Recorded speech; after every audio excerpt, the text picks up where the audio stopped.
Assalamualaikum warahmatullahi wabarakatuh. Alhamdulillahilladzi nahmaduhu wa nasta'inuhu wa nastaghfiruh wa na'udzu billahi min sururi anfusina wa sayyiati a'malina.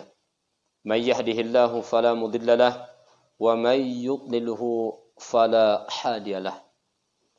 Bersyukur kepada Allah dengan mengucapkan alhamdulillahirabbil alamin. Bersalat ke baginda Rasulullah sallallahu alaihi wasallam. Allahumma salli ala sayyidina Muhammad wa ala alihi sayyidina Muhammad. Hadirin wal hadirat, semoga kita dalam keadaan sehat wal afiah. Kali ini kita akan mencoba membahas tentang keistiqomahan, istiqamah. Ada orang yang pintar, ada orang yang cerdas, bisa dikalahkan orang-orang yang lemah di dalam berpikir. Bisa dikalahkan oleh orang-orang yang mungkin kita menganggap dia orang yang bodoh. Tapi kenapa bisa mengalahkan orang yang cerdas, mengalahkan orang yang pintar? Dikarenakan keistiqomahannya. Terus menerus. Ada orang yang pintar tadi. Ada orang yang cerdas, bisa memahami Al-Quran dengan cepat dan Masya Allah. Tapi jarang-jarang ngajinya. Jarang-jarang membaca Al-Qurannya. Tapi ada orang yang mungkin lama cara berfikirnya. Mungkin dia belum bisa benar membaca Al-Quran dengan baik dan sempurna. Tetapi karena keistiqomahannya terus-menerus berusaha, terus-menerus dia membaca Al-Quran. Ketika dia nggak tahu cara bacanya, nggak tahu cara menyampaikannya, lalu bertanya dia. Karena memang ada forum belajar namanya. Dan kita juga yang sering membaca Al-Quran, jangan terlepas yang namanya guru. Jangan juga terlepas yang namanya majelis ilmu. Kalau hanya kita sekedar belajar di rumah pribadi saja, maka takut-takut nanti cara pemahamannya salah. Maka ketika kita mempelajari satu pelajaran, katakanlah Al-Quran gitu kan, maka kemudian kita akan mencari guru yang terbaik menurut kita. Ataupun ada majelis ilmu, ada forum, ada kajian-kajian Al-Quran. Mungkin ada beberapa teman kita gitu kan, ada 10 orang, 5 orang, penting ada temannya. Insya Allah, itu akan menguatkan cara belajar kita. Dan itu harus istiqomah. Nah, Allah juga memandang hambanya. Kan ada orang ya, ada seorang hamba. Mungkin kalau dia ibadah kepada Allah, karena banyak hartanya. Karena dia sudah senang. Tapi ketika Allah ambil hartanya, lalu dia meninggalkan Allah, nggak mau beribadah lagi. Itu. Atau mungkin suasananya lagi mendukung, lagi enak-enaknya, lagi istirahat gitu kan, lalu dia ibadah, sholat. Lalu kalau nggak lagi sibuk, misalkan lagi banyak masalah, lalu dia meninggalkan sholat. Nah ini Allah nggak mau. Makanya kata Rasulullah, ahabbu a'mali ilallah dawamuha wa inqal. Allah itu lebih suka kepada hamba beramal ibadah walaupun sedikit tapi istiqomah. Masya Allah. Maka orang-orang yang sudah mengatakan Allah adalah Tuhan kami, mereka sudah mengetahui bagaimana kekuasaan Allah, bagaimana kebesaran Allah dalam Al-Quran, tahu bagaimana perintah, tahu bagaimana larangan, tahu mana janji Allah, mana orang-orang yang sudah mengingkari janji Allah, akibat perbuatan yang mereka lakukan. Maka istiqomahlah kata Allah. Apa kata Allah dalam Al-Quran dalam surah 41 ayatnya 30. A'udzu billahi minasy syaithanir rajim. Bismillahirrahmanirrahim. Innal ladzina qalu rabbuna Allah thumma istaqamu tatanazzalu 'alaihimul malaikatu alla takhafu wa la tahzanu ولا تحزنوا وأبشروا بالجنة التي كنتم توعدون. Insyaallah. Apa Allah katakan kepada kita? Sesungguhnya orang-orang yang berkata, Tuhan kami adalah Allah, kemudian mereka meneguhkan pendirian mereka. Ada orang-orang yang sudah mengatakan, Engkau adalah Tuhan kami, mengetahui bahwa bagaimana sifat Allah Subhanahu wa taala, sifat yang wajib bagi Allah, mustahil bagi Allah, sifat yang jaiz bagi Allah, sudah mengenal Allah Subhanahu wa taala. Lalu kata Allah, "Tsumastaqamu." Kemudian istiqomahlah. Istiqomah. Istiqomah itu enggak gampang. Banyak rintangan, ujian, cobaan.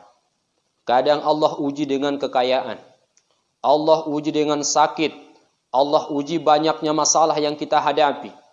Di samping itu ada perintah Allah yang wajib sifatnya kepada hambanya.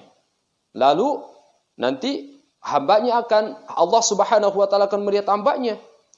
Apakah kemudian hambanya meninggalkan Allah, meninggalkan ibadah, apakah lebih mementingkan rezeki yang Allah berikan kepada mereka? Nah ini keistiqomahan. Tapi bukan berarti Allah itu enggak tahu bagaimana pekerjaan-pekerjaan manusia pada yang akan datang.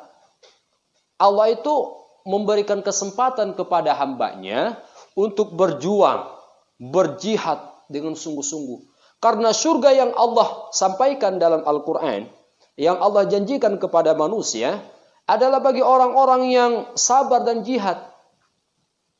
Insya Allah. Itu Allah berikan. Kalau hanya sekedar salat, ya mengerjakan salat, mengerjakan ibadah, tanpa ada perjuangan-perjuangan yang kita hadapi untuk mendekatkan diri kepada Allah Subhanahu wa taala, maka itu dipandang biasa. Ada orang ibadahnya luar biasa karena banyaknya kesempatan yang dia miliki, wajar. Ada orang yang sudah umurnya 50 tahun, 60 tahun, 70 tahun, wajar dia istiqomah ibadah. Tapi alhamdulillah, gitu kan? Wajar itu. Tapi ada orang yang masih muda, umurnya 17 tahun, 20 tahun, 27 tahun, 30 tahun, 36 tahun, masih muda, tapi istiqomah. Karena orang yang muda itu banyak tantangan, banyak rintangan, gitu kan? Apalagi yang baru-baru nikah, banyak perjuangan. Belum lagi menafkahi istrinya, terus memikirkan masa depan anaknya, memikirkan bagaimana perjuangan-perjuangan di dalam rumah tangganya. Ya kalau disandingkan dengan ibadah-ibadah dengan sebelumnya, nanti ada perubahan. Tapi ada orang-orang yang Masya Allah istiqamah terus menerus. Tahajudnya, baca Al-Qurannya, perbuatan baiknya, infaknya, sedekahnya, terus menerus seperti itu. Enggak ada halangan baginya. Walaupun ada anak, Masya Allah, tapi dia lebih mementingkan Allah Subhanahu wa taala. Istiqamah dia dengan Allah. Dia lebih mementingkan bagaimana kebaikan-kebaikannya nanti di akhirat daripada kebaikan-kebaikannya di dunia. Dia lebih mementingkan akhiratnya daripada dunianya. Apa maksud mementingkan akhirat daripada dunia? Ya kalau misalkan lagi sholat, ada pekerjaan, lalu ada perintah sholat. Lalu kalau dia misalkan sholat, maka dia akan menyempurnakan sunnahnya, menyempurnakan wajib-wajibnya, ya gitu kan? Walaupun nanti ada rapatnya misalkan, gitu kan? Atau ada pekerjaan yang lain yang akan supaya dia bergegas untuk meninggalkan ibadah, dan itu ujian, Masya Allah. Kecuali misalkan dalam keadaan darurat, contoh misalkan kita udah mau berangkat pesawat atau mau berangkat ke mobil, bis, gitu kan? Jam pemberangkatan misalkan jam 12 lewat 10 menit atau 15 menit, sementara waktu zuhur, waktu jam 12, maka ya mungkin wajib-wajibnya saja dulu, ya nggak apa-apa. Tapi kalau misalkan masih agak lempeng waktunya, masih ada waktu, ya sempurnakan sunnah-sunnahnya. Karena Allah lebih melihat bagaimana kemudian keistiqomahan seseorang, tanpa melihat bagaimana kesibukan yang dia miliki atau pekerjaan-pekerjaan yang dia hadapi. Tapi Allah Subhanahu wa taala melihat bagaimana kesesuaian ibadah sebelum dan sesudahnya. Karena kalau sudah sebelumnya sudah istiqamah terus menerus ibadahnya, baik masalah ibadahnya, lalu mungkin Allah datangkan ujian kepadanya. Apa ujiannya? Misalkan banyaknya masalah, banyaknya pekerjaan, banyaknya harta yang dia miliki, banyaknya anak yang dia miliki. Sudah banyak jalan-jalan untuk menuju kesibukan, tapi dia sesuaikan, Masya Allah. Dia lebih mementingkan Allah Subhanahu wa taala. Masya Allah. Lalu kalau ada orang yang seperti ini, Masya Allah, lalu Allah turunkan malaikat kepada mereka, khusus kepada orang-orang istiqamah, lalu menyampaikan. Apa yang malaikat sampaikan kepada hamba-hamba Allah yang istiqamah itu? Masya Allah. La takhafu wa la tahzanu. Janganlah kamu takut dan jangan kamu bersedih tentang bagaimana kehidupan dunia, rintangan-rintangan kehidupan yang akan datang. Gitu kan? Allah sudah menjamin itu. Allah memberikan kabar gembira kepada kita. Apa itu? Kesuksesan. Kesuksesan dunia dan akhirat.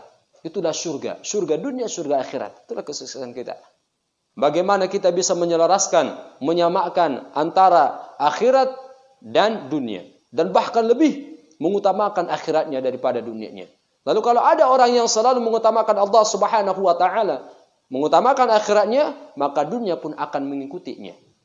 Dan itu, Masya Allah, teori agama. Seperti itu. Kalau kita lebih membanyakkan sedekah, membanyakkan infaknya, maka Allah pun akan membanyakkan harta kepada kita. Mudah-mudahan sedikit ini menambah keimanan kita kepada Allah Subhanahu wa taala. Mohon maaf atas segala kesalahan. Assalamualaikum warahmatullahi wabarakatuh.